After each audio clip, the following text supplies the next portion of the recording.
और अंत में परिणाम क्या निकला? गला कट गया। क्या गला कटवाने के लिए देवी देवताओं के पास गई थी? क्या इसीलिए ऐसा पुत्र मांगा था कि उसका गला कट जाए? नहीं, लेकिन गलती भी उसकी थी, अपराध भी उसका ही था। क्यों? जब भगवान ने उसके भाग्य में पुत्र लिखा ही नहीं था तो जबरदस्ती क्यों मांगा? भगवान ने अवसर दिया था कि बेटा भक्ति कर ले, ये संतान के चक्कर में मत पड़ो, सांसारिक मोह माया के चक्कर में मत पड़ो। लेकिन फिर भी मांग मांग के उसी मोह माया में पड़ गए और जब गला कट गया तो अधोगति को प्राप्त हो गए। याद रखना बंधुओं, किसी के द्वारा आत्महत्या की जाए, ध्यान से सुनना, किसी के द्वारा आत्महत्या की जाए, जिसको आज के समय में सुसाइड कहते हैं, किसी के द्वारा आत्महत्या की जाए, बिजली से करंट लगने के कारण कोई मरा हो, किसी पशु के मारने के कारण कोई मरा हो, गाड़ी में वाहन के कारण एक्सीडेंट में कोई मरा हो, जल में डूब करके कोई मरा हो, पहाड़ी में गिर करके कोई मरा हो, या जहर खाकर कोई मरा हो, और सर्प दंश से जो मरा हो उसकी कभी गति नहीं होती। क्या नहीं होती? श्रीमद् भागवत महापुराण चतुर्थ अध्याय महात्म्य में श्लोक है, ये इस बात को प्रमाणित करता है। जो कोई भी ऐसे मरा हो उसकी गति नहीं होती।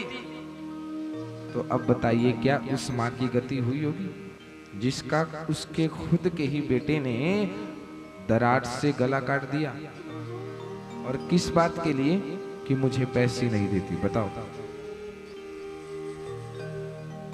क्या ये दिन देखने के लिए पैदा किया था उसने?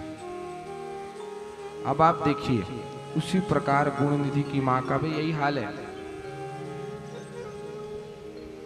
गुणनिधि की मां ने बड़े प्रेम से समझाया उसे, परंतु गुणनिधि माना ही नहीं। और आज उस गुणनिधि के कारण उसकी मां को उसके घर से निकाल दिया गया। निकल जा यहां से, निकल जा, मैं तेरा परित्याग करता हूं। अरे तुझ जैसी स्त्री तो इससे अच्छा होता कि बांझ रह जाती। तूने मेरे कुल को कलंकित कर दिया। अरे ऐसा पुत्र पैदा किया, ऐसा पुत्र पैदा किया कि जिसने भरे समाज के बीच मेरा अपमान करा दिया। एक नंबर का चोर तेरी वजह से। बंधुओं, एक दृष्टांत से समझिए इस बात को। एक छोटा बेटा था, छोटा बच्चा, वो स्कूल में पढ़ता था, विद्यालय में। एक बार उसने बचपन में किसी की पेंसिल चुरा ली। क्या किया? पेंसिल चुरा ली। माता पिता ने सोचा चलो कोई बात नहीं, बच्चा है, पेंसिल चुरा दी तो क्या हो गया। अब बच्चे ने सोचा कि अरे वाह, पेंसिल चुराई तो कुछ नहीं कहा, जब पैसा चुराऊंगा तब भी कुछ नहीं बोलेंगे। और बड़ा होता गया, चोरी करता गया और बड़ा बन के इतना बड़ा चोर बन गया कि अब उस पूरे एरिया का नंबर 1 चोर। एक दिन एक सेठ के घर उसने चोरी कर ली और माता पिता को भनक तक नहीं है। सेठ ने पकड़ लिया, पुलिस के हवाले कर दिया। महाराज जाओ, ले जाओ। बात पहुंच गई अदालत तक, सारे सबूत मिल गए कि चोरी इसी ने की है।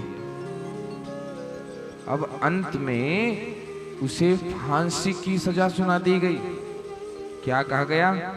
कि इसको फांसी पे चढ़ा दो महाराज। जब किसी को फांसी पे चढ़ाया जाता है तो उसकी अंतिम इच्छा भी पूछी जाती है। पूछी जाती है कि नहीं पूछी जाती? बोले मरने वाला है चंद मिनट में, कोई आखिरी इच्छा हो तो पूछ लो इससे। वैसे ही आखिरी इच्छा पूछी।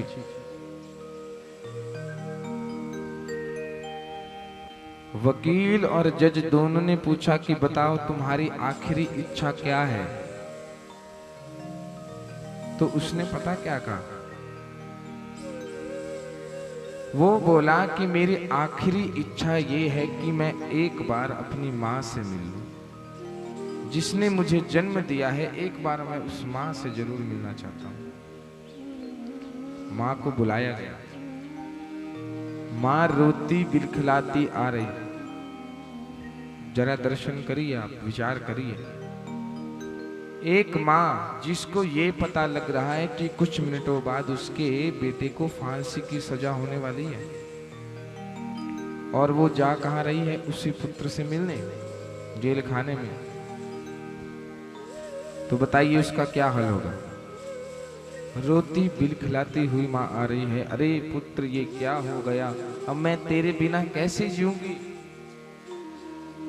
मेरा तो ये जीवन ही नष्ट हो गया। जैसे ही माँ ने ये शब्द कहे तो पुत्र ने क्या कहा पता है आपको? अरे बंद करो ये ड्रामा, बंद कर। पुत्र को क्रोध आ गया। माँ एकदम आश्चर्यचकित हो गई। अरे ये क्या कह रहा है बेटा? बोले मुझे बेटा मत बोल, ये सब तेरी करनी का, ये फल तेरी करनी का है।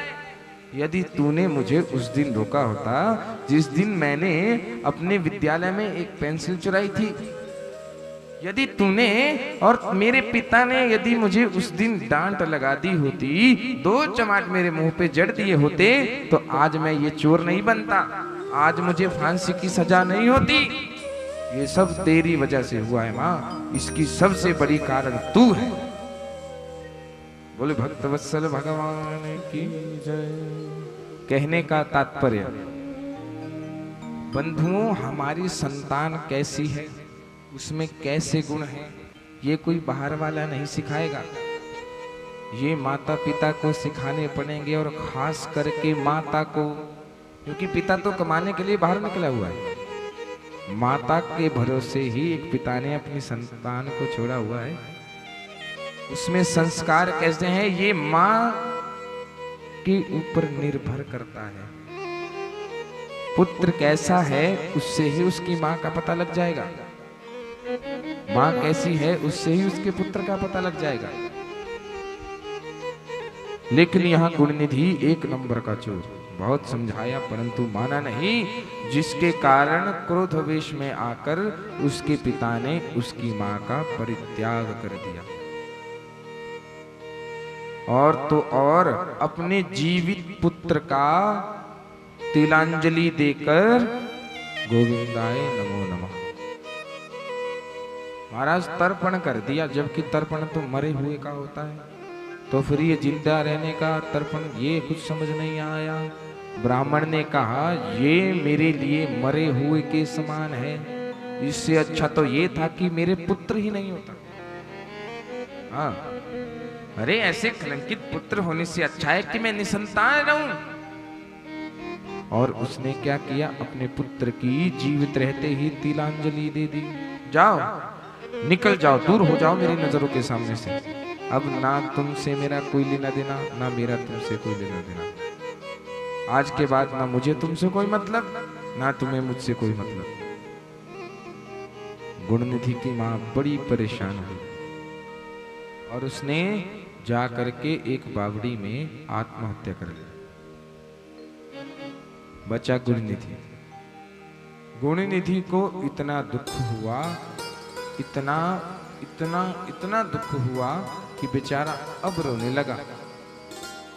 सोचने लगा कि यदि मैंने अपने पिता की बात मान ली होती, यदि मैंने अपनी माँ की बात मान ली होती, तो आज ये दिन मुझे देखना नहीं पड़ता, आज ये नौबत आती नहीं। अरे अब मैं जाऊं तो जाऊं कहां? ना मेरे पास माँ है, ना मेरे पास पिता है, कहां जाऊं? ना मेरा कोई रिश्तेदार जो मुझे अपने यहाँ रख ले, ना ही मेरा कोई मित्र है, कोई भी मित्र नहीं। बंधुओं, संतान के लिए भी शास्त्रों में नियम निर्धारित किए गए हैं। बोलो हर हर महादेव। संतान के लिए क्या नियम है, क्या आप सभी जानते हैं? जो जानता है हाथ खड़े करो। क्यों भाई, आपके क्या कोई संतान नहीं है तो आपको क्या नियम का पता नहीं है? पता कहां से होगा जब कथा सुनी ही नहीं है। यदि ध्यान से सुनी होती तो कथा का पता होता। जब ध्यान ही भंडारे की तरफ रहता है तो भंडारे जैसा ही बेटा होगा। बोले भक्तवत्सल भगवान की जय। हाँ, ध्यान से कथा सुनिए, ध्यान से। शास्त्रों का वचन है लालयेत 5 वर्षाणि 10 वर्षाणि ताड़येत। जब बालक या बालिका 5 वर्ष की हो या जब उसकी 5 वर्ष तक की अवस्था हो तब उसे सबसे ज्यादा स्नेह दिया जाए, अपनी जान से भी ज्यादा प्रेम किया जाए। जैसे ही 5 से 6वें वर्ष में उनका प्रवेश हुआ तो 10 वर्षाणि ताड़येत। 10 साल तक ऐसे मारो कि उसे इतना भय हो जाए कि कोई भी गलत काम करने से पहले उसके मस्तिष्क में आपका फोटो आ जाए। हाँ, कि अगर मैंने कुछ गलत किया तो ऐसे पटाखे पड़ेंगे। ये मैं नहीं कह रहा हूं, शास्त्र कह रहे हैं। चाणक्य नीति का श्लोक है, पढ़ लेना। लालयेत 5 वर्षाणि 10 वर्षाणि ताड़येत प्राप्ते तु 16 वर्षे पुत्रम मित्रवदाचरेत। जैसे ही बेटा 16 साल से ऊपर हो जाए तो कंधे के बराबर हो जाता है महाराज। होता है कि नहीं होता है? बोलो होता है। बोलो भक्तवत्सल भगवान की। तो एक पिता को उसके साथ मित्र के समान कंधे पे हाथ रख के ऐसे व्यवहार करना चाहिए। तो अब बताइए, क्या ऐसा व्यवहार यज्ञदत्त ने अपने पुत्र के साथ किया? नहीं किया। अरे करता कहां से, जब उसे उसका पुत्र मिलता ही नहीं तो इसका मतलब कि उसमें पिता की कोई गलती नहीं है। माता ने सारी बातें छिपाई, इसी कारण सबसे बड़ा दोष माता का है कि नहीं है? बोलो है। हाँ, तो माता को समझाना चाहिए था, लेकिन समझा कब रही है जब गुणनिधि 1 नंबर का चोर बन गया।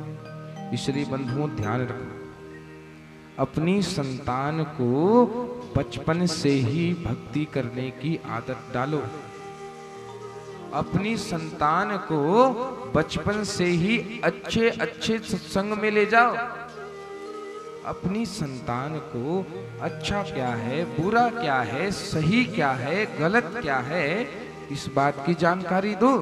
लेकिन हम आप इतने मूर्ख हैं कि हम कहते हैं कि रहने दो जी, बच्चा है अभी। अरे बच्चा है ये तो सबको पता है, तो ज्ञान कब देंगे? जब बुढ़ा हो जाएगा तब देंगे। अरे ज्ञान बचपन में दिया जाता है। आप सब याद रखिएगा, इस श्लोक को अपने दिमाग में बिठा लेना। चाणक्य नीति का श्लोक है, लालयेत 5 वर्षाणि 10 वर्षाणि ताड़येत। और मुझे तो 10 वर्षाणि ताड़येत वाली बात सबसे बढ़िया लगी, क्योंकि अगर बचपन में किसी को पटाखे बजे हो ना तो कभी भी भूलकर गलती नहीं करता। इस बात को मैं प्रमाणित कर सकता हूं। ध्रुव जी महाराज की कथा तो सुनी होगी सबने, सुनी है कि नहीं सुनी है? कितनी आयु थी उनकी? 5 वर्ष की आयु थी जब घर से निकल गए थे। आप भेजना जरा अपने रोड में बाहर लोगड़ में 5 साल का बेटा। मजाल है अगर दरवाजे से बाहर भी भेज दें, अरे बाहर मत जाना कुत्ता खा जाएगा, अरे रोड पे मत जाइयो, गुड्डी है बाहर कहीं उड़ाना दे भगवान, मत भेजो बाहर। गेट के बाहर भी मत भेजो, अंदर रखो, पर कम से कम उनमें संस्कार तो डालो। बस फोन में चिपके हुए हैं, आज का टाइम बस फोन में चिपके हुए हैं। ऐसा लग रहा है कि जैसे हवा की नहीं उनको फोन की जरूरत है, बिना फोन से कोई रहते ही नहीं है हमारा। पता नहीं कैसा समय आ गया। और तो और मेहमान भी ऐसे आते हैं, ऐसे ऐसे आते हैं कि क्या बताएं। घर में मेहमान आते हैं तो कभी ये नहीं कहेंगे कि बेटा जरा आदित्य हृदय स्तोत्र सुनाओ। कभी ये नहीं कहते कि जरा कनक धरा स्तोत्र सुनाओ। कभी ये नहीं कहते कि गायत्री मंत्र सुनाओ। क्या कहेंगे बेटा, ट्विंकल ट्विंकल लिटिल स्टार सुना दे। हे भगवान, अरे मूर्खों, ट्विंकल ट्विंकल लिटिल स्टार से उसका कल्याण नहीं होगा, वो तुम्हारा कल्याण कर देगा किस दिन।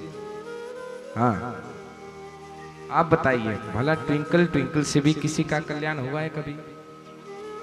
इसलिए बंधुओं, अपने बच्चों को ऐसा संस्कार, ऐसे शुभ लक्षणों से उसे उद्दीप्यमान बनाइए कि वो कोई भी अशुभ कर्म नहीं करे, वो कोई भी कुकर्म नहीं करे।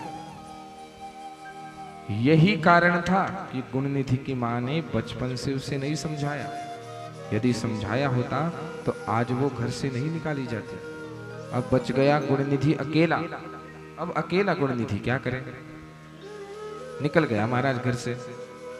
अब रास्ते में जाते जाते उसको इतनी भूख लगी, अब है तो कुछ नहीं पास में, क्योंकि यदि होता तो वो घर में होता, घर से बाहर नहीं निकाला गया होता। अब सोचने लगा, किम करोमि क्व गच्छामि को मे दुखम हनिष्यति। क्या करूं, अरे कहां जाऊं, मेरे इस दुख को कौन दूर करेगा। अरे मेरी माँ जब थी, जब मुझे इतना समझाती थी, तब तो मैंने अपनी माँ की बात नहीं सुनी। अब जब मुझे घर से बाहर निकाल दिया तो अब मुझे अपनी माँ की याद आ रही। ना तो मैं गायत्री मंत्र सीखा, ना मैंने धर्म ग्रंथ पढ़े, ना वेद पढ़े, ना शास्त्र पढ़े, ना विद्या का अध्ययन किया, और तो और मैं तो सत्यनारायण की कथा करने के लायक भी नहीं हूं। हाँ, मैं सत्यनारायण की कथा करने के लायक भी नहीं हूं। अब मैं कहां जाऊंगा, क्या खाऊंगा? ऐसी चिंता करते करते एक वृक्ष के नीचे बैठ गया महाराज, और रात हो गई। और संयोगवश, देखिए जिसको हम बोलते हैं ना कि महाराज किस्मत अच्छी है, संयोगवश उस दिन थी शिवरात्रि। क्या थी उस दिन? बोलिए भक्तवत्सल भगवान की जय। उस दिन थी शिवरात्रि। एक सेठ अपने परिवार सहित एक शिवालय में गया हुआ था। शिवालय में गया हुआ था और उसने पूरी सामग्री के साथ भोलेनाथ का पूजन अर्चन किया। अब गुणनिधि दूर से देख रहा है महाराज, अरे अब उसे पकवान दिख रहे हैं, कदली फल दिख रहे हैं, अब पेट में चूहे दौड़ने लगे। अब कैसे प्राप्त करूं? इसी की ही प्रबल इच्छा, प्राप्त करने की इच्छा को लेकर के उसने ये विचार किया कि जब तक तो ये मंदिर में है तब तक तो ये फल मुझे मिलने वाले नहीं हैं। जैसे ही ये यहाँ से जाएगा, या फिर अगर ये यहाँ रुका तो जब ये सोएगा तब जाकर मैं इन फलों को उठा लूंगा। बोलिए शंकर भगवान की जय। ऐसा विचार करके उसने क्या किया, वो शिवालय में गया और बाहर सीढ़ियों के ऊपर बैठ गया। कहां बैठ गया?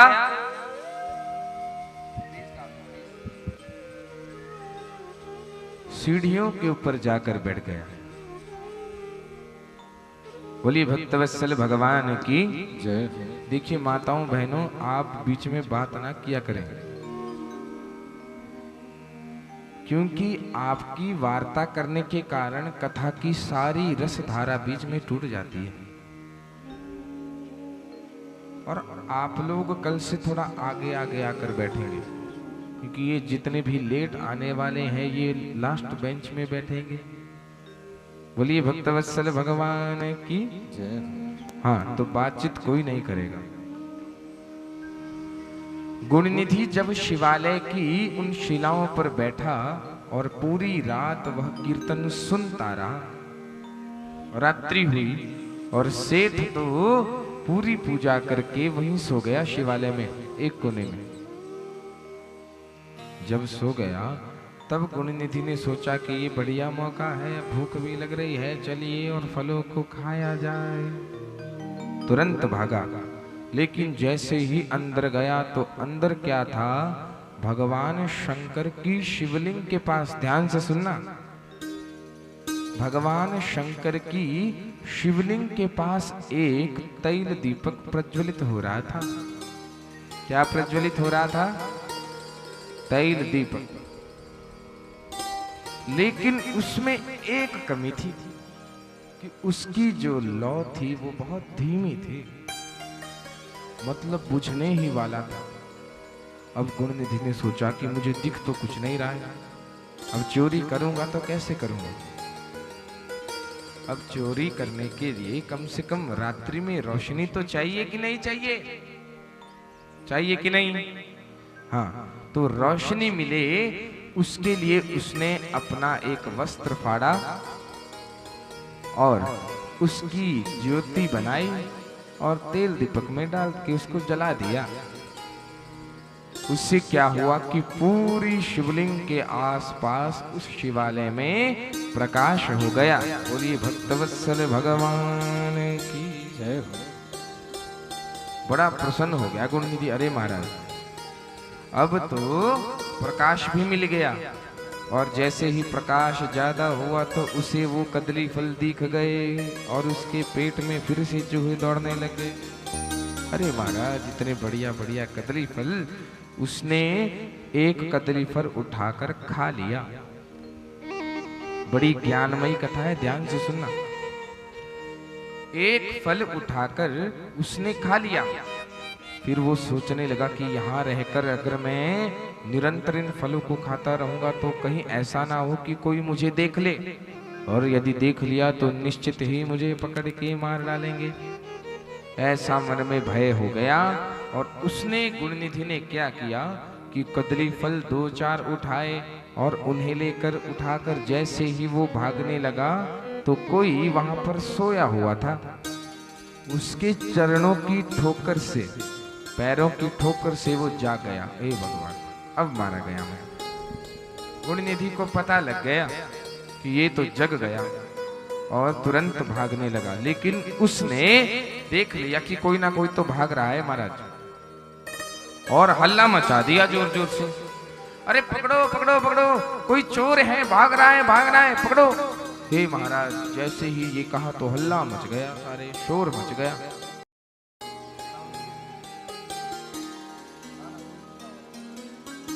हल्ला मच गया और जब गुणनिधि भाग रहा था तो उसको भागने नहीं दिया गया, पकड़ लिया और पकड़ के इतना मारा इतना मारा इतना मारा कि पहले तो उसकी बाई आंख फोड़ दी। हाँ, गोविंदाय नमो नमः। और उसके बाद उसके मुख पर प्रहार किया। मुख पर प्रहार करने से उसके प्राण पखेरु उड़ गए। बोलिए शंकर भगवान की जय। अब देखिए, जिसने शिव निर्मालय की चोरी की हो, जिसने शिव निर्माल्य की चोरी की हो, वो नरकगामी होता है। ध्यान से सुनना, क्योंकि मैंने कई लोगों को शिवलिंग के ऊपर चढ़े हुए केले को बड़े शौक से खाते हुए देखा है।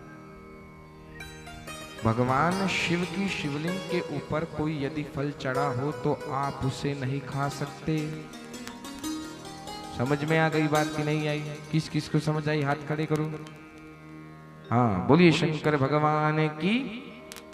भगवान शिव की शिवलिंग के ऊपर यदि कोई फल चढ़ा हो तो आप में से कोई भी उसको नहीं खा सकता या सकती, क्योंकि वो शिव निर्माल्य है। और जो महादेव के रुद्रगण है उनमें जो चंड है वो उनका अधिकार है, आपका नहीं। अब देखिए, इस हिसाब से तो फिर उसको जाना चाहिए था नरक में। हाँ, नरक में ही जाना चाहिए। तो आ गए यमदूत लेने के लिए, पकड़ लिया। ध्यान से सुनना, पकड़ लिया गुणनिधि को। अरे चोर कहीं का, तुझे लज्जा नहीं आती? दुनिया में तो चोरी की ही की, और मरने से पूर्व भगवान के शिव के निर्माल्य की भी चोरी की। अरे तुझ पे तो धिक्कार है। चल तुझे तेरे पापों का जरा दंड देते हैं। आइए, स्वागत है आपका नरक में, चलिए। जैसे ही ले जाने लगे उसी क्षण भगवान शिव के 4 पार्षद वहां पर त्रिशूल धारण करके प्रकट हो गए। बोलिए शंकर भगवान की जय।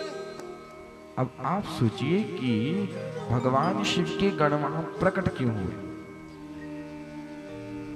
देखिए बंधु, जब कभी भी किसी भगवान शंकर के भक्त को कोई यमदूत ले जा रहा हो तो उन्हें रोकने के लिए ही भगवान शिव अपने गणों को भेजते हैं कि जल्दी जाओ, ये मेरे भक्त को यमपुरी ले जा रहे हैं, इन्हें रोको। इसलिए भगवान शिव ने उनको भेज दिया, जाओ रोको। शिवगणों ने रोक लिया। अरे महाराज रुकिए, इन्हें कहां लेके जा रहे हो। यमदूत कहने लगे कि हे महाराज आप कौन हैं। शिवगण ने बताया कि हम भगवान रुद्र के गण हैं और भगवान शिव की आज्ञा से यहाँ आए हैं। उन्होंने आज्ञा दी है कि जाओ और यम के दूतों को गुणनिधि को ले जाने से रोको। अब यमदूत सोचने लगे कि 1 नंबर का पापी, इसकी वजह से इसकी मां ने आत्महत्या कर ली, इसके पिता ने इसकी मां को घर से निकाल दिया, ये कब से पुण्यात्मा बन गया भाई।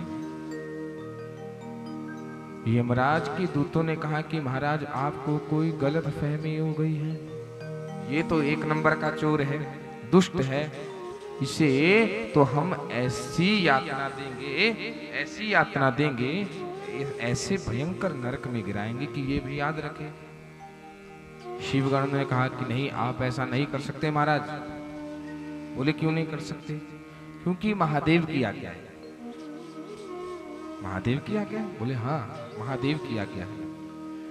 यमदूत कहने लगे कि महाराज कोई भी एक ऐसी वजह बता दो, कोई भी एक ऐसी वजह बताओ जिसके कारण हम इस गुणनिधि को नरक में ना ले जाएं। कोई भी एक अच्छी बात। आप पिछले 1.5 घंटे से कथा सुन रहे हैं, बताओ आपने कोई एक अच्छी बात गुणनिधि में सुनी हो, बताओ।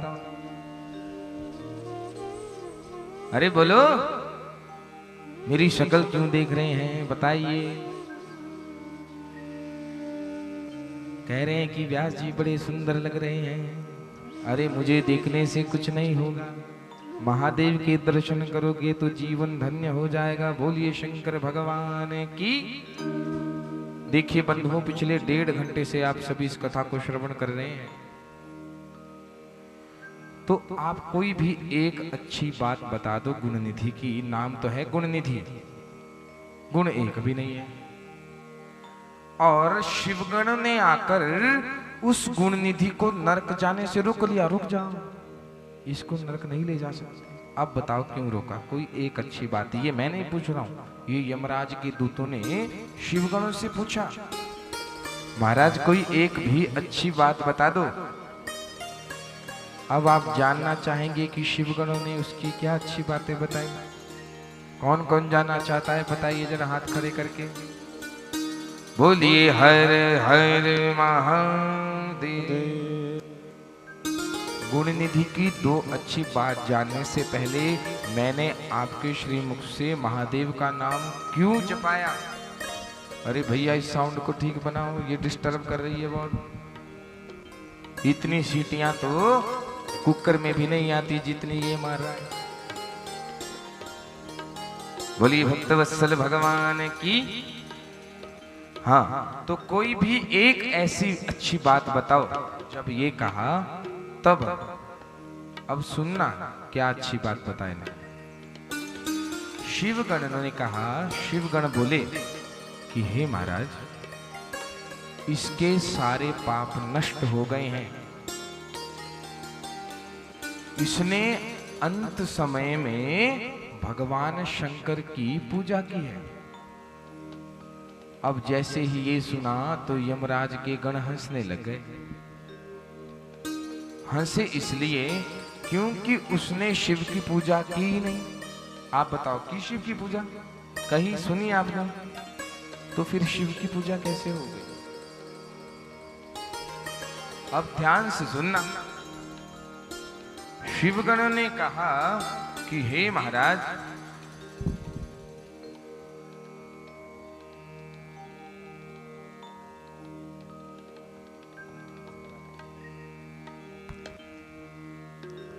जब यमराज के दूतों से वो बताने लगे तो यमराज भी कान खड़े करके सुन रहे हैं महाराज, कि हम भी जाने कि ऐसा दुष्ट और महापापी जिसने अपने पूरे जीवन में कोई शुभ कर्म किया नहीं, ये इसे शिवलोक क्यों ले जाना चाहते हैं।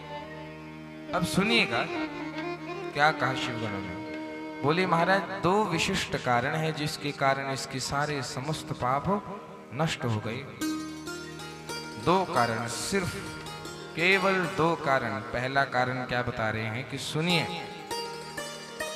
हे महाराज, जब सारे लोग सो गए थे, ध्यान से सुनना, जब सारे लोग सो गए थे तब इस गुणनिधि ने क्या किया? शिव मंदिर में जल रहे दीपक की लौ को बढ़ाया है। ध्यान से सुनना। शिव मंदिर में भगवान शंकर की शिवलिंग के समीप जल रहे दीपक की लौ को बढ़ाया है, वो भी अपने तन के वस्त्र से। तो ये क्या हो गया? दीपदान। बोलिए शंकर भगवान की जय।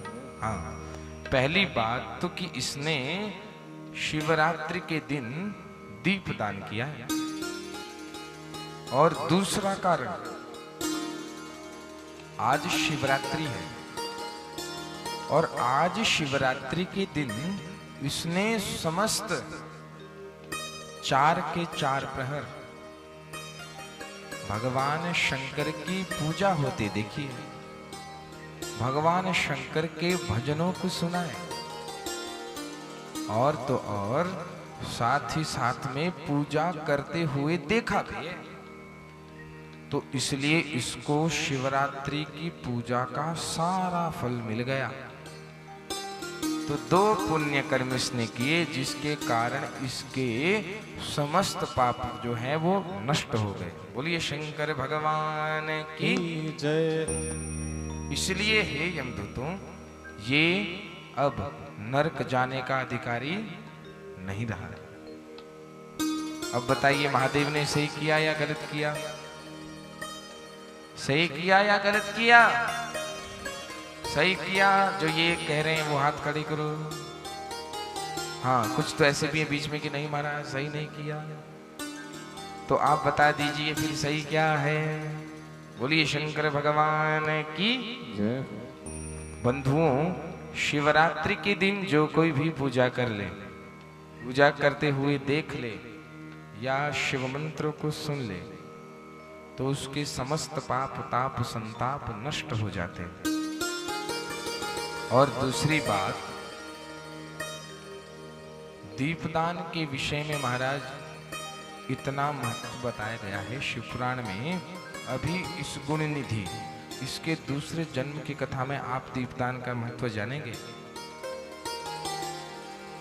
इन 2 कारणों की वजह से, इन 2 पुण्यों की वजह से गुणनिधि नरक नहीं गया महाराज।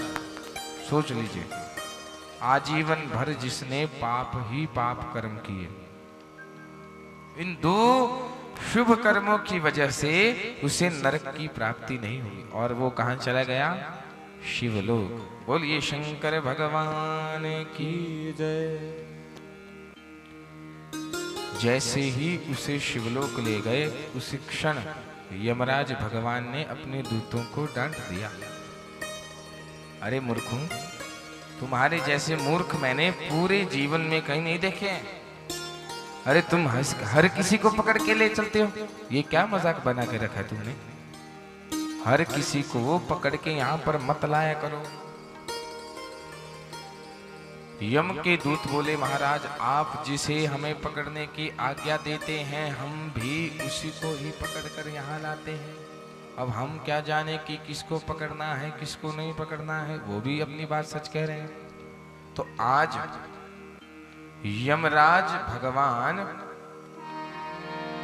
अपने दूतों को ये बता रहे हैं कि किसको मेरे पास नहीं लाना है।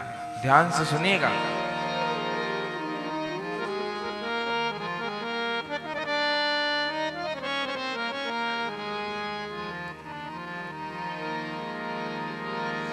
ये त्रिपुंड्रधरा लोके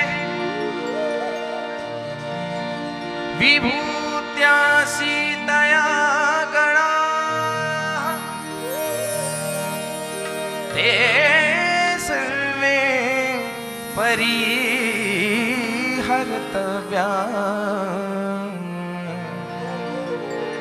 नानेतव्या कदाचन।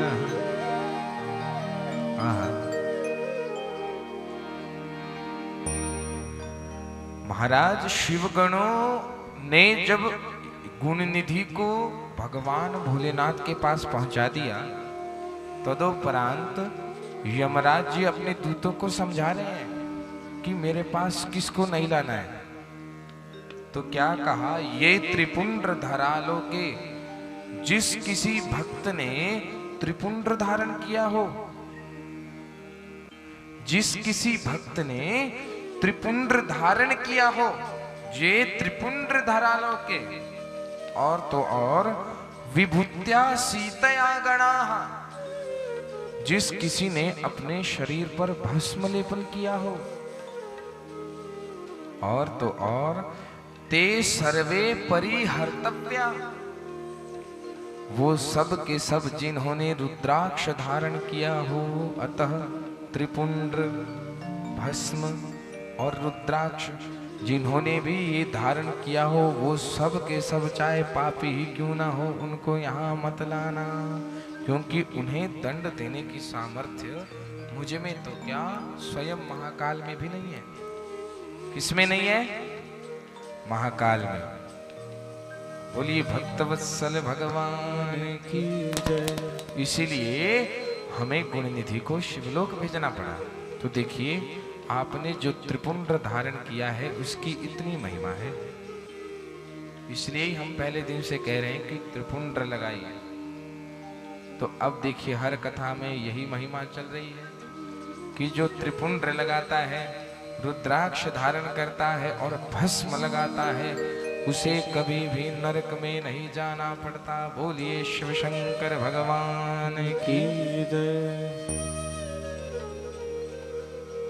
और तो और अब जब ये गुणनिधि कैलाश धाम को गया और वहां समस्त सुख भोग कर पुनः जब मृत्यु लोक में आया, तो तब उसका अगला जन्म जो हुआ वो उड़ीसा प्रांत में, कहां पर?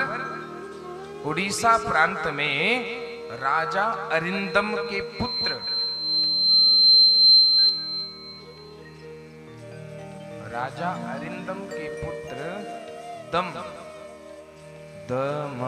दम के रूप में उसका जन्म हुआ। ये राजकुमार इतना भक्त था भगवान भोलेनाथ का कि ये शिव पूजा के अतिरिक्त किसी भी कार्य को मानता ही नहीं था। शिव पूजा में भी मुख्य दीपदान। क्या दान? दीपदान। इसलिए मंदिरों में तेल का दीपक प्रज्वलित किया करो आप सभी, मुख्यतः सायंकाल समय में। हाँ, क्यों? अभी सुनो। इसने क्या किया, समस्त नगर वासियों को, जब ये राजा बना तो इसने घोषणा कर दी कि जितने भी शिवालय हैं उन सभी शिवालयों में मेरे सभी नगर के लोग तैल दीपक का दान करेंगे। क्या करेंगे? तैल दीपक का दान। और यदि किसी ने भगवान शिव के मंदिर में तेल का दीपक नहीं जलाया, जिस किसी ने भगवान शिव के मंदिर में तेल का दीपक नहीं जलाया तो मैं उसे मृत्यु दंड दे दूंगा। मैं तो चाहता हूं कि ऐसे ही राजा आए हमारे यहाँ, सब भक्त बन जाएंगे, फिर देखो जो नोई चढ़ाएगा उसका गला अलग। बोलिए भक्तवत्सल भगवान की जय। हाँ, जो भगवान शंकर के मंदिर में अगर तैल दीपक नहीं प्रज्वलित करेगा तो मैं उसे मृत्यु दंड दे दूंगा, ये मेरा आदेश है। क्योंकि बंधु, दीपदान महादेव को अत्यंत प्रिय है। शास्त्रों का वचन है, शिव पुराण में लिखा है कि दीपदाना शिव स्तुष्टो भवतीति श्रुति रतम। अच्छा, दीपदान तो महादेव को बहुत पसंद है। उससे होता क्या है? बोले भवतीति श्रुति रतम, हमारी श्रुतियां जो है वो पुष्ट होती हैं और भगवान के श्री चरणों में हमारी भक्ति दृढ़ होती है। बोलिए भक्तवत्सल भगवान की जय। हाँ, इसीलिए और तो और जीवन पर्यंत भगवान शिव के मंदिर में इस दम ने क्या किया? तैल दीपक का दान किया महाराज, तैल दीपक का दान। अगले जन्म में जब इसका शरीर छूटा तो अगले जन्म में ये क्या हुए? कुबेर। हाँ, वो खाने वाला कुबेर नहीं जो दुष्ट लोग खाते हैं। हाँ, कई हंस रहे हैं कुबेर के नाम से, तो मैंने ऐसे ही आइडिया लगा लिया। कुबेर माने अलकापुरी के राजा। आपके पास जितनी भी प्रॉपर्टी है ना, आपके पास जितना भी धन है ना, उसके राजा है कुबेर जी महाराज। तब तो दीपावली के दिन भगवती लक्ष्मी और कुबेर जी के पास सभी धूप बत्ती लेकर खड़े हो जाते हैं, घंटी बजाकर, हे कुबेर महाराज मुझे इतनी प्रॉपर्टी चाहिए, हे लक्ष्मी माता मेरे पास इतने पैसे आ जाएं। हाँ, उन कुबेर महाराज की बात कर रहा हूं। अगले जन्म में शिव भक्ति के कारण वो अलकापुरी के राजा कुबेर हुए। बोलिए भक्तवत्सल भगवान की जय। और जब इन्होंने तपस्या की तब भगवान शंकर ने इन्हें वरदान दिया कि हे कुबेर, मैं तुम्हें समस्त निधियों का स्वामी और गुह्यकों का राजा बनाता हूं। बोलिए शिव शंकर भगवान की जय। और तो और इन्हें अलकापुरी का भी राजा बना दिया और उनसे कहा कि तुम मेरे परम मित्र बने रहोगे। हे कुबेर, तुम मेरे परम मित्र बने रहोगे और तुम मेरे कैशियर हो। क्या हो? कैशियर, जिसके पास सारा लेखा जोखा रहता है कि कितना पैसा है कितना नहीं। हाँ, भगवान शिव के कैशियर कौन है? धनवंतरी कुबेर जी महाराज। एक धनवंतरी वो है जो वैद्य राज में निपुण हुए, वैद्य कला में, जो समुद्र से प्रकट हुए, और एक धन के स्वामी है राजा कुबेर। बोली भक्तवत्सल भगवान की। तो इस प्रकार जो गुणनिधि अपने पूर्व जन्म में इतने पाप कर्म कर चुका था, वो भी शिव भक्ति के कारण अगले जन्म में दम बना, फिर शिव भगवान को दीपदान करके अलकापुरी के राजा भगवान कुबेर के रूप में प्रकट हो गए। बोलिए कुबेर भगवान की जय। अब लग गया पता भगवान शिव के कैशियर कौन है? जैसे आपके कैशियर इधर कौन है? नानक जी हैं।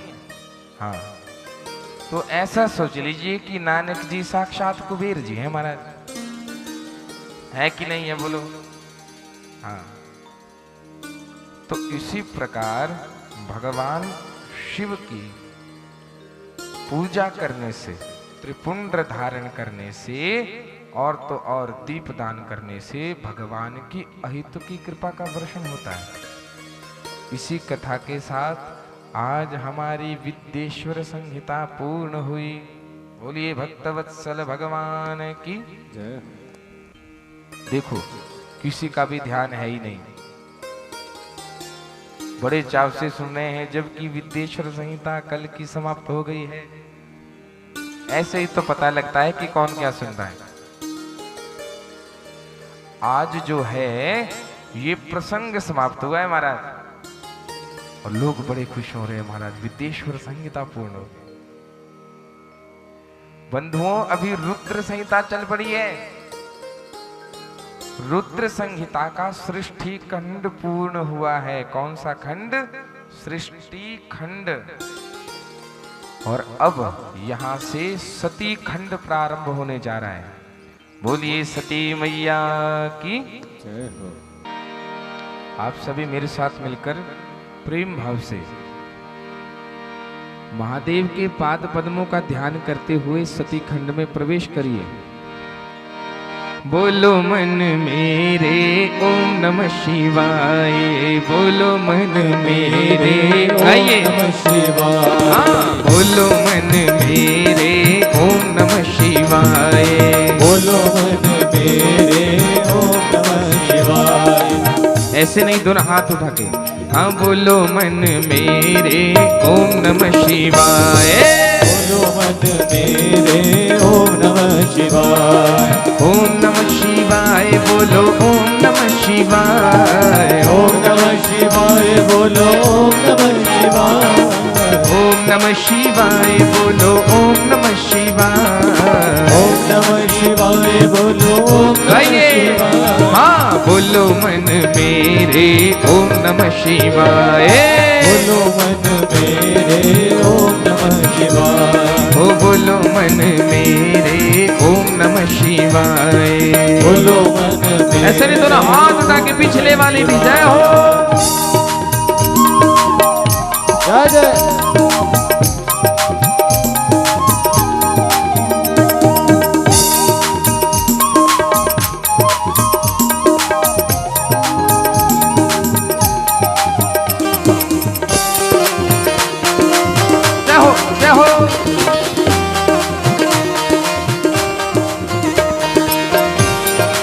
प्रेम भाव से ताली सेवा करते हुए रटा कर जपा कर, रटा कर जपा कर, जपा कर रटा कर, जपा कर, रटा कर जपा कर, रटा कर जपा कर, जपा कर, रटा कर जपा।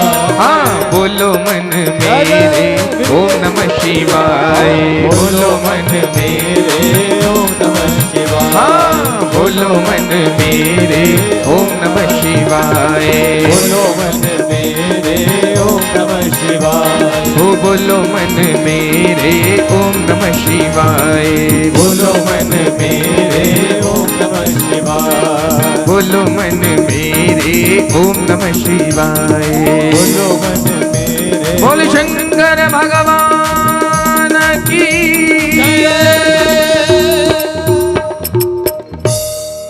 बोलिए शंकर भगवान की जय। तो आइए हम सभी रुद्र संहिता के सती खंड में प्रवेश करें। तो आइए हम सभी प्रेम भाव से सती खंड में प्रवेश करें। सती खंड की कथा प्रारंभ होने जा रही है। नारद जी महाराज ने प्रश्न किया, किससे? ब्रह्मा जी महाराज से। नारद जी महाराज को कथा कौन सुना रहे हैं? ब्रह्मा जी महाराज। कल की कथा में सुना था ना, सारे तीर्थों का भ्रमण करने के पश्चात अपने पिता ब्रह्मा जी के पास आकर कहा कि हे पिताजी मुझे शिव चरित्र सुनाइए। तब ब्रह्मा जी सुनाने लगे। नारद जी ने प्रश्न किया कि हे महाराज, मैंने ऐसा सुना है कि दक्ष पुत्री सती भगवान शंकर को ब्याही गई, और तो और मैंने ये भी सुना कि उन्होंने अपने पिता के घर में योगाग्नि में भस्म होकर अपने शरीर छोड़ दिया। महाराज क्या ये बात सत्य है? ब्रह्मा जी ने कहा, हाँ नारद, ये बात तो सत्य है। जब ऐसा कहा तब यहां पर कह रहे हैं कि प्रथमं दक्षपुत्री सा पश्चात् सा पार्वतात्मजा। प्रथमं दक्षपुत्री सा पश्चात् सा पर्वतात्मजा। कथमेकं शरीरेण द्वयोरप्यात्मजा मता। कथं सती पार्वती सा पुनः शिवमुपागता।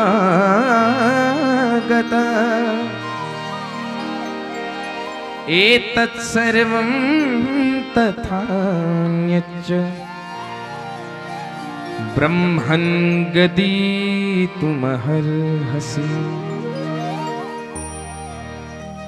नारद जी महाराज ने अपने पिताजी से प्रश्न किया कि हे पिता श्रेष्ठ, यदि सती मैया ने अपने पिता के घर में प्राणों का त्याग किया तो फिर वो पुनः पार्वती मैया का जन्म लेकर कैसे अवतरित हुई और किसके घर में अवतरित हुई? हे महाराज, मुझे उस कथा को सुनाइए। बोलिए सती मैया की। तो बंधुओं, ब्रह्मा जी अपने पुत्र नारद को इस कथा को सुनाने जा रहे हैं।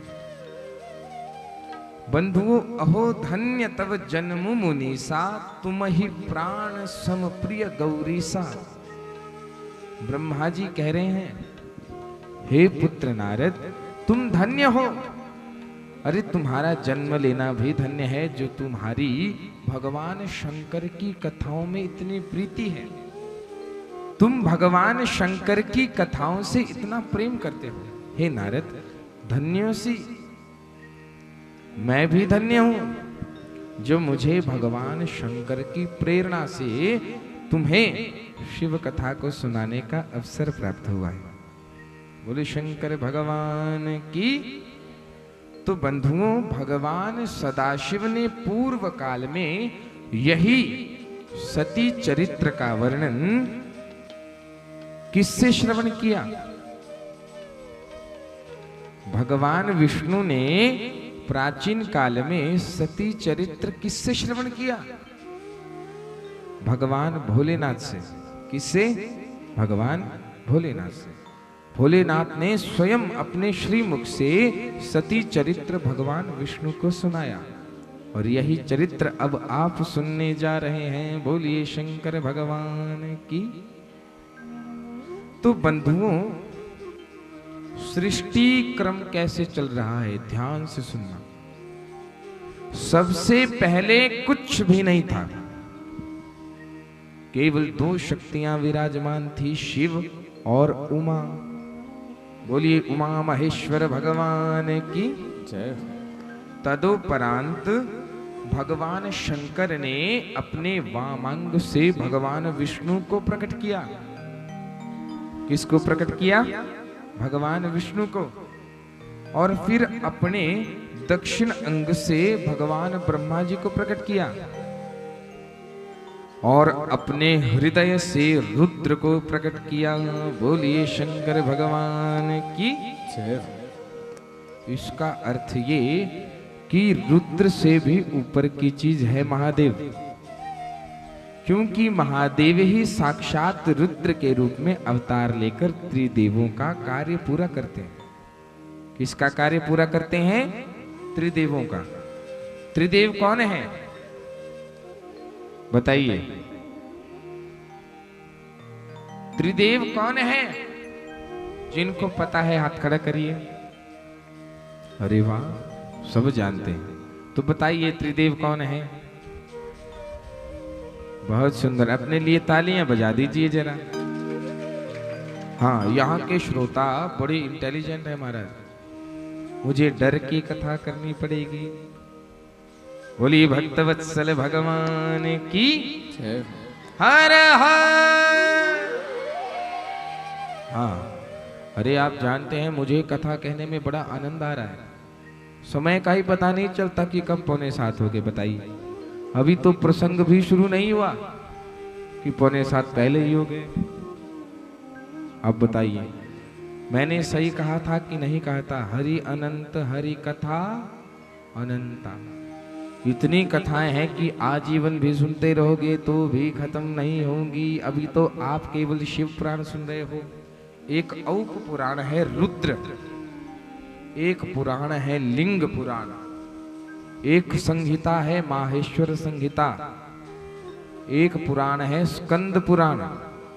स्कंद पुराण तो 45 दिन का होता है। कितने दिन का? 1.5 महीने का। तो उसकी कथा को पूरा करने के लिए पूरे 2 महीने चाहिए। अब बताओ, सुन पाओगे आप? नहीं सुन सकते, क्योंकि हम आप में उतना सामर्थ्य है ही नहीं। इसलिए भगवान ने वेदव्यास जी के द्वारा लीला करके शिव पुराण को भी 1 लाख से संक्षिप्त कर दिया। और कितने श्लोक बचे? पहले दिन बताया था, बताइए। बहुत सुंदर 24,000 श्लोकों का ये वांगमय प्रतिसूप साक्षात भोलेनाथ का है, ये शिव पुराण। तो उसी प्रकार अब ब्रह्मा जी ने 10 पुत्रों को पैदा किया। 10 मानस पुत्र कौन कौन से हैं उनका वर्णन है। सबसे पहले हुए मरीचि, उसके बाद हुए अत्रि, उसके बाद हुए अंगिरा, उसके बाद हुए पुलत्स्य, उसके बाद हुए पुलह, उसके बाद हुए क्रतु, तदुपरांत हुए भृगु, उसके बाद हुए वशिष्ठ, उसके बाद हुए प्रजापति दक्ष, और अंत में हुए श्री नारद जी महाराज। बोलिए नारद जी महाराज की। हाँ, तो दक्ष की पुत्री सती, ये कौन थी? ये साक्षात भगवती जगदम्बा पार्वती मैया ही स्वरूप धारण करके अवतार लेके दक्ष के घर में आई मैया। अब ये दक्ष के घर में क्यों आई, क्या कारण रहा, इस कारण को जानिए। एक बार जब ब्रह्मा जी सृष्टि कर रहे थे तो ब्रह्मा जी ने अपने मन से संध्या देवी को प्रकट किया। किसको प्रकट किया? भगवती संध्या को। संध्या को प्रकट करने के बाद ब्रह्मा जी ने एक मानस पुत्र को भी प्रकट किया, जिसका नाम हुआ कामदेव। बोलिए कामदेव की जय हो। और कामदेव को प्रकट करके कहा कि हे कामदेव, तुम्हारा नाम काम होगा। क्या नाम होगा? काम। ध्यान से सुनना, मैं पूछूंगा बीच में। और तुम्हारा काम क्या होगा और तुम क्या धारण करोगे? बोले तुम 5 बाण धारण करोगे। अब ये 5 बाण कौन कौन से हैं, जरा ध्यान से सुनिए। सबसे पहला बाण है हर्षण। कौन सा बाण है? हाँ, वो आप सुनते हो ना, काम क्रोध लोभ मोह अहंकार। अब उसमें से ये जो काम है उसके 5 बाण हैं। ये 5 तरीके से प्रहार करते हैं महाराज। ध्यान से सुनना। सबसे पहला अस्त्र, सबसे पहला प्रहार है हर्षण। क्या नाम है? हर्षण। इससे क्या होता है? हर्षण से किसी के प्रति आसक्ति हो जाती है और उसे देख के हम मुस्कुराने लगते हैं। ये कामदेव का पहला बाण है। और दूसरा बाण रोचन। रोचन, लोचन नहीं, रोचन। बोलिए भक्तवत्सल भगवान की जय। इससे क्या होता है कि हमें उसके प्रति आसक्ति, उसको पाने की चाह हो जाती है कि हमें बस ये ही चाहिए। तीसरा बाण है मोहन। मोहन माने भगवान गोविंद नहीं, किसी के मोहवश हो जाना, किसी के अधीन हो जाना कि बस अब जो ये कहेगा, जैसे ये नचाएगा हम तो वैसे नाचेंगे। चौथा बाण है शोषण। बोले रूप प्राप्त हो जाने पर भी शोषित होना। पांचवा बाण है मारण, अंत में सीधे मृत्यु और सत्यानाश। जैसे ही कोई भी काम के प्रहार से मरा तो सीधा नरक को गया। लग गया पता 5-5 से बाण कौन है? लग गया पता?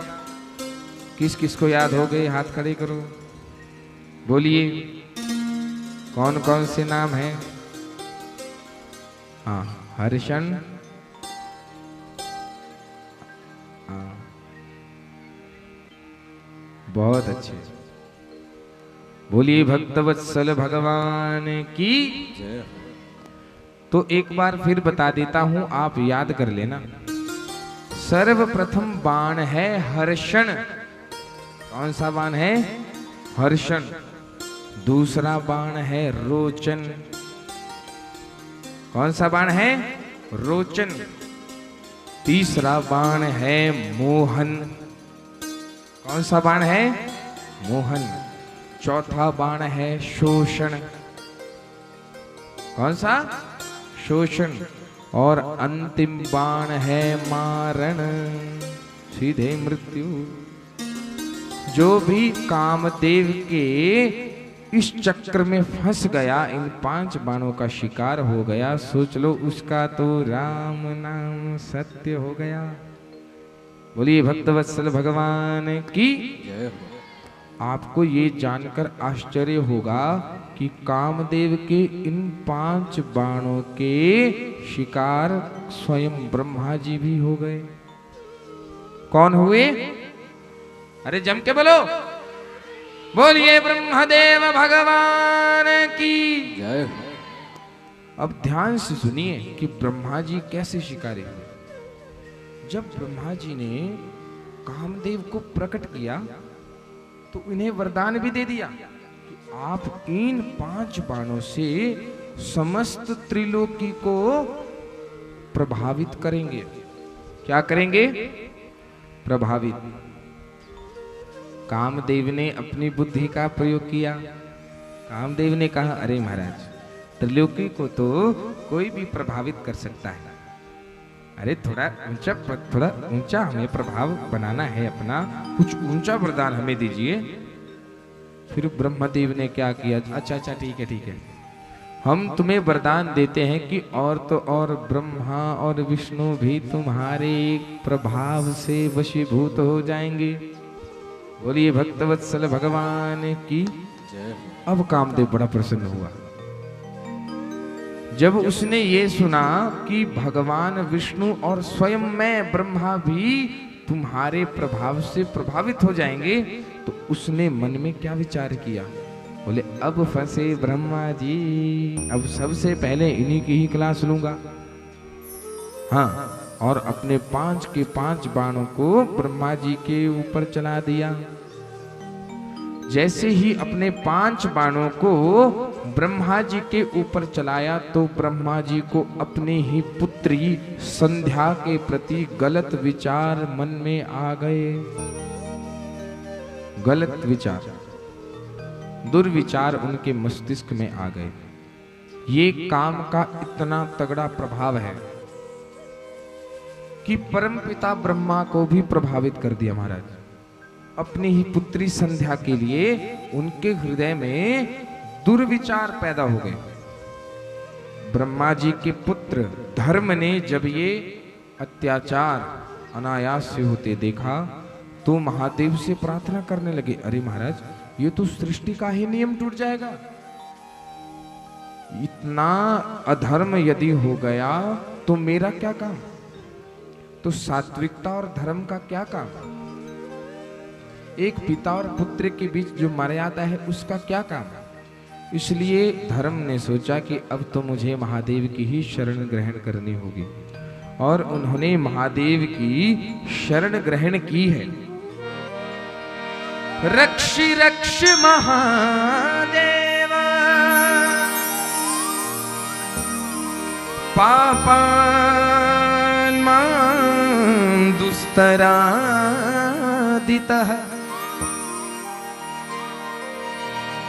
रक्ष रक्ष महादेव पापानां दुस्तरादितः मत्पितायां तथा चेमे भ्रातरः पाप बुद्धयः। हे महादेव, हे भोलेनाथ, हे त्रिगुणातीत शंभु, रक्षा कीजिए। हे महादेव, आप कहाँ हैं? मैं आपका दास धर्म आपको पुकार रहा हूं। हे त्रिलोकी के स्वामी, हे मेरे नाथ, रक्षा कीजिए। अरे क्यों रक्षा कीजिए? क्योंकि रक्ष रक्ष महादेव पापान्मा दुस्तरादितः। अरे सबके सब पापी होते जा रहे हैं। बोले कौन पापी होते जा रहे हैं? तब धर्म कह रहे हैं कि मत पितायाम तथा चे में भ्रातरः पाप बुद्धयः। अरे पहले तो मेरे पिता की ही ये कुबुद्धि थी, अब तो अपनी बहन को देख के ये मेरे 9 भाई भी क्या हो रहे हैं? पाप कर्म से लीन हो रहे हैं। इसलिए हे महादेव, आप रक्षा कीजिए, मर्यादा की रक्षा कीजिए। जैसे ही ऐसी प्रार्थना करी, तत्क्षण महादेव वहां पर प्रकट हो गए। बोलिए शंकर भगवान की। महादेव जैसे ही वहां पर प्रकट हुए तो उन्होंने क्या किया? उन्होंने तुरंत ही ब्रह्मा जी को फटकार लगा दी। अरे देखो कैसे पिता है, शर्म नहीं आती? अपनी पुत्र के प्रति ऐसी आसक्ति रखते हो। अरे तुम कब से काम के प्रभाव में आने लग गए? अब भय के मारे ये नहीं कह पाए कि मैंने स्वयं ही अपने पुत्र कामदेव को ये वरदान दिया है। बड़ी लज्जा महाराज आज ब्रह्मा जी को आ गई, क्योंकि महादेव ने कहा कि धिक्कार है। अरे ब्रह्मदेव, धिक्कार है तुम्हें कि तुम अपनी पुत्री के प्रति ही आसक्ति रखते हो। अब ब्रह्मा जी को बड़ी लज्जा आ गई महाराज, और जब लज्जा हुई तो उन्होंने अपना सिर झुका लिया। अब नजरें ना मिलाई जाए। महादेव ने कहा, यथा माता च भगिनी भ्रातृ पत्नी तथा सुता एताः कुदृष्टया द्रष्टव्या न कदापि विपश्चिता। अरे ब्रह्मा जी, एक बुद्धिमान पुरुष को अपनी माता, ध्यान से सुनना, एक बुद्धिमान पुरुष को अपनी माता, अपनी बहन, अपनी कन्या और अपने भाई की पत्नी को कभी भी कुदृष्टि से नहीं देखना चाहिए, क्योंकि ये सबसे बड़ा अपराध माना गया है। जो ऐसा करता है वो अगले जन्म में नरक जाकर पुनः अंधा बनता है। बोलिए शंकर भगवान की जय। हाँ, जो अपनी बहन, अपनी बेटी, अपनी माता और अपने भाई की पत्नी को कुदृष्टि से देखता है, उसके लिए मैंने नरक का विधान कर रखा है। अरे ब्रह्मा, कुछ तो लज्जा कर लेते, कुछ तो शर्म कर लेते। ये ऐसा क्या पाप तुमने कर दिया? जैसे ही महाराज ब्रह्मा जी ने ये सुना तो ब्रह्मा जी को बड़ा ही दुख हुआ कि अरे मैंने अपने पुत्र को इतना प्रभुत्व भरा वरदान दिया और इसने अपने ही पिता के ऊपर इसको आजमाया।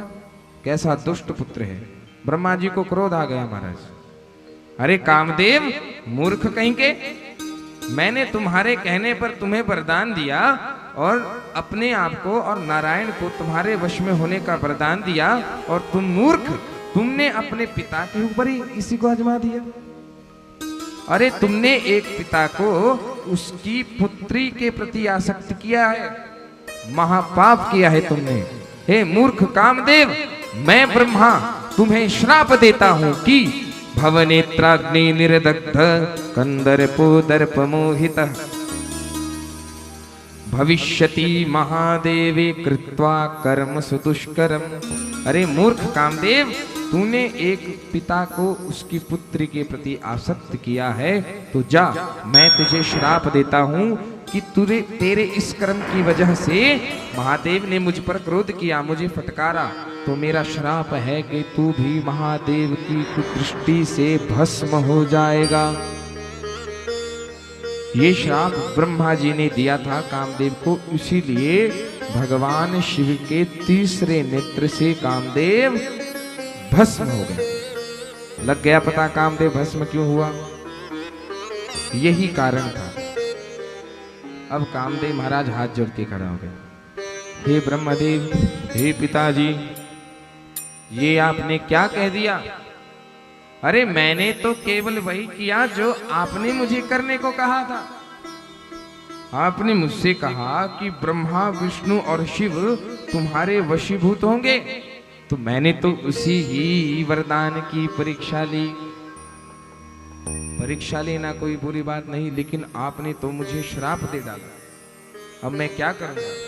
हे महाराज, मेरी आपसे प्रार्थना है कि आप इस श्राप का कोई समय निर्धारित कर